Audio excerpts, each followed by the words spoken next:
has done that, and the offense continues to do what it's done. They continue to steal the bases. They continue to bunt. They continue to hit and run. They continue to take advantage of every mistake that Texas is going to make when they're running those bases like that.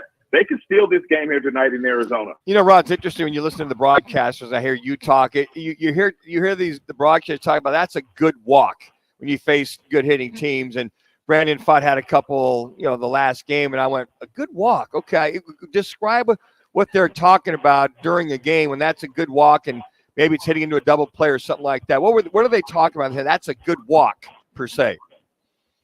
Well, a good walk is walking Seager every single time he comes up to the plate. Okay, that's what a good walk is. I mean, a guy like Seager who can change the game with one swing of the bat.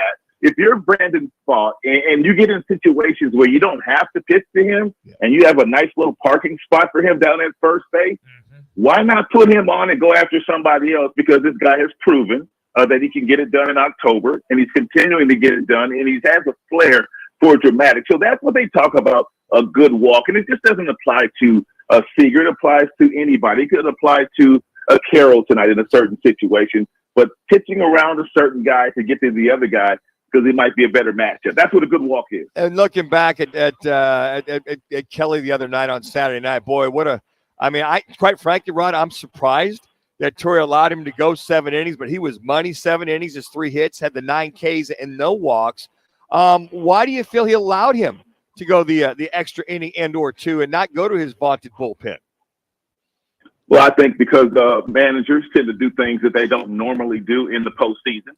And that goes with bunting. Your club does a lot of that. But, of course, there are some teams, when you start to see teams like Texas and you start watching the Atlanta Braves and the Philadelphia Phillies in the postseason, and all of a sudden these teams are bunting, trying to move runners around. They haven't done it all year. They're kind of playing into the game of the opposition. So that's just one of the things right there that I just love the series. I think it's going to be outstanding baseball played. The entire three games in a row is going to be a stretch, though. But I just love it. I love the series. And the other thing I was thinking about, Jimmy and I were talking about this, Rod, earlier in the show, that you allowed him to go the 7 innings because he's pitching well, number one, and maybe give that bullpen a little bit of a 20-second timeout, so to speak. Get the oxygen tank and hit that and save them. And I mean, they had the day off yesterday. They've got today.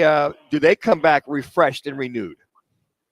Oh, bullpen is fresh. There's no doubt about that. And usually the freshest bullpen and the best bullpen in the both postseason is the team that's usually the last team standing during the course of the World Series. So I just think that Torrey, for the first time, not always, but he kind of used the eye test there. I mean, he pulled a Dusty Baker.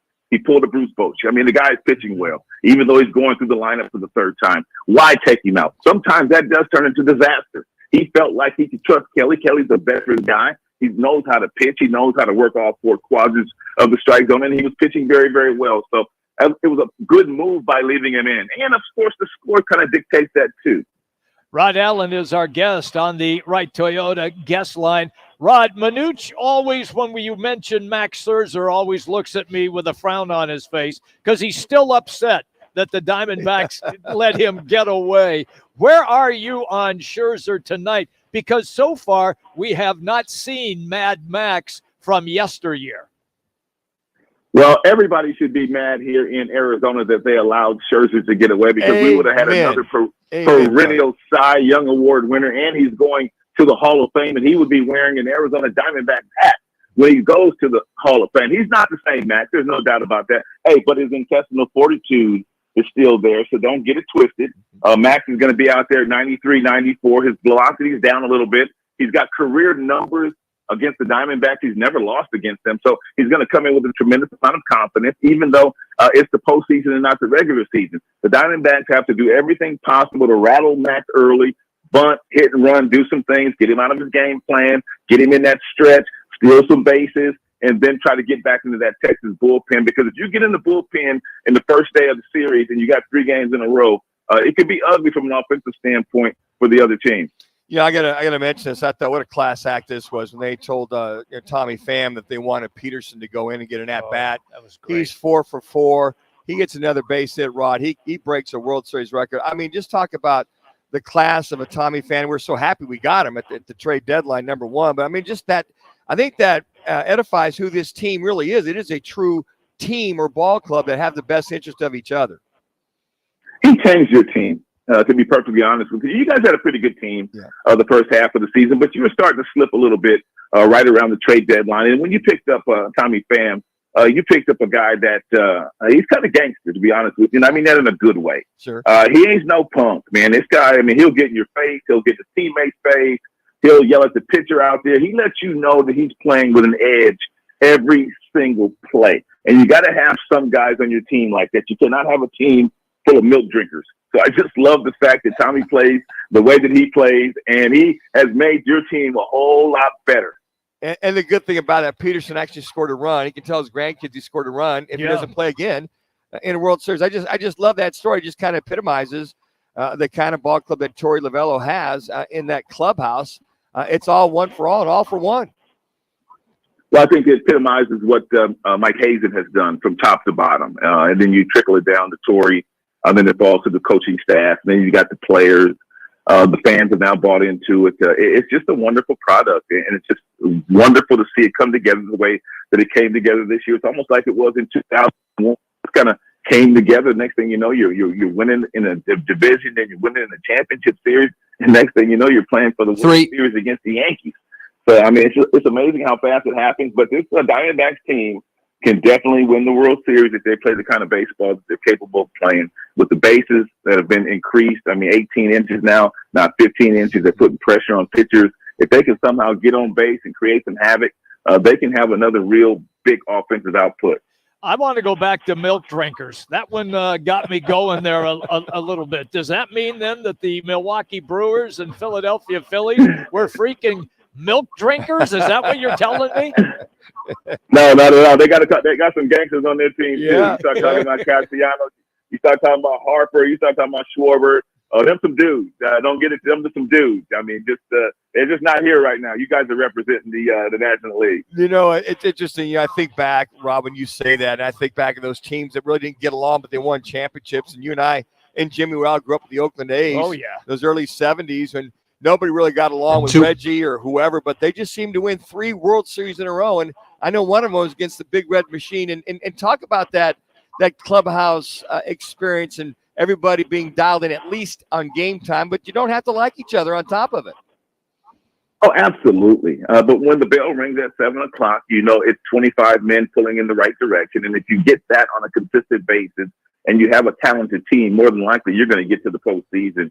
But you got to have a couple of guys in your team, man, that have some edge. A guy like a Kirk Gibson that had some edge. Even a manager like a Billy Martin that had some edge that can light up his clubhouse and light up the room. Sometimes you need to like. Everybody doesn't have to get along. Everybody doesn't have to be the same. You know what I mean? But as long as you don't have 25 guys getting 25 Ubers to the ballpark, you know, you're okay. And you know, Rod, and wouldn't it be an ex-football player that gets that edge on that team? And Kirk Gibson, the fine wide receiver from Michigan State. So it takes us football players to bring that power, that edge, that physicality in that clubhouse, right? Oh, Kirk Gibson was amazing. And another thing on Kirk Gibson, of all the players that I've been around, I played with Kirk Gibson on the 1984 team. Right. And I saw him throughout his career. He is the last person that I would have ever thought that would have managed the ball club and managed so successfully. I did not think he had it in him, but boy, did he ever. And he had it in him because of that edge and that intimidation and the work ethic and the attention to detail. And that's what this Diamondbacks organization is the epitome of right now. Well, Kirk Gibson was not a milk drinker. I can tell you that right now. Before we let you run, you got about a minute or so left here. Give me just your thoughts on how you see this game playing out tonight. Well, I mean, I already told you. I spelled it out. I mean, if you can, Falk has a good thinker at the bottom of the strike zone. Okay. At 92, 93, and he gets some swings and misses. And even if he does get some people on base, watch early. If he's able to get 1 or 2 ground ball double plays, he'll be confident. He'll be in the mix. First pitch strikes will be a premium for him because if you can't fall behind these aircraft carriers they have on the Texas Rangers team, they got a lot of guys with a lot of home runs, so you can't fall behind them. And then you let the offense take over. And then all they need is one big hit. That's all they needed. I'd like to see Walker get going tonight. You know, maybe Walker's the guy tonight for me. Yeah. Yes. Hopefully. Yeah. Yes. Let's go. Yeah, he's like so far below the Mendoza line that Mendoza can't even find him. So yeah, it's awful. Thank you, Rod, as always, pal. You've been awesome on the show. Talk to you tomorrow, big fella. Yes, sir. We'll talk to you then. All right, peace. There you go. Rod Allen, former Major League outfielder, now a broadcaster with the Marlins in Florida. All right, everybody. Week 9, college football in the books. All 3 Arizona schools had victories. We'll get into that. The rankings are in as well. Oregon rises. Pac-12 counterparts drop, as well as Oklahoma dropping below Texas.